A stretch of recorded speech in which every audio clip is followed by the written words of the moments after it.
do a keyring loop for macrame, I find it's usually better to work the loop forward like this rather than as a flat loop like this one.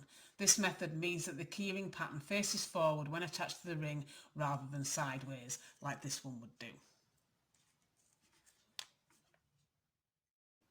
The amount of threads or cords you will use will depend on the pattern you intend to follow afterwards, so you should refer to that for your measurements, but keep in mind that the 2 cords that you use to create your loop on the outside may need half a foot of extra cord or thread unless your pattern includes the loop measurements.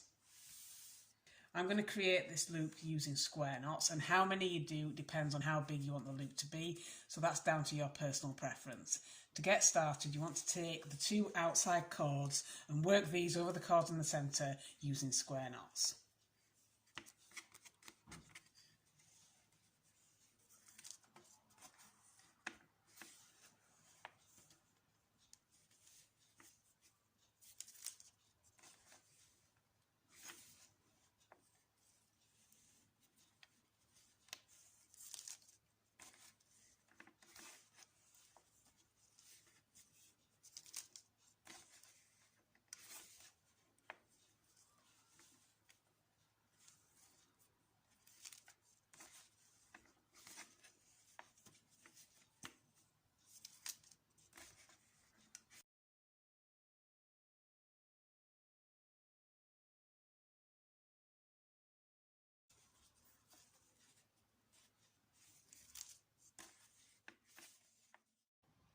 So once you've done as many square knots as you need in your loop, you can take this from the board, and then you want to take the ring that you're going to be using and you want to thread this through the ring.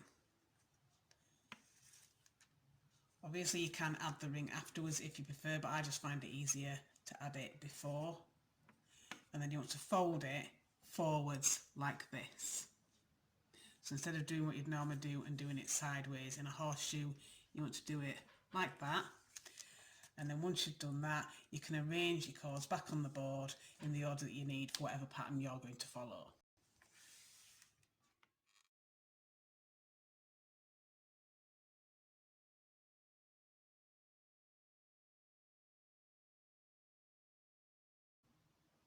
And when you've finished, you should end up with something that looks like this.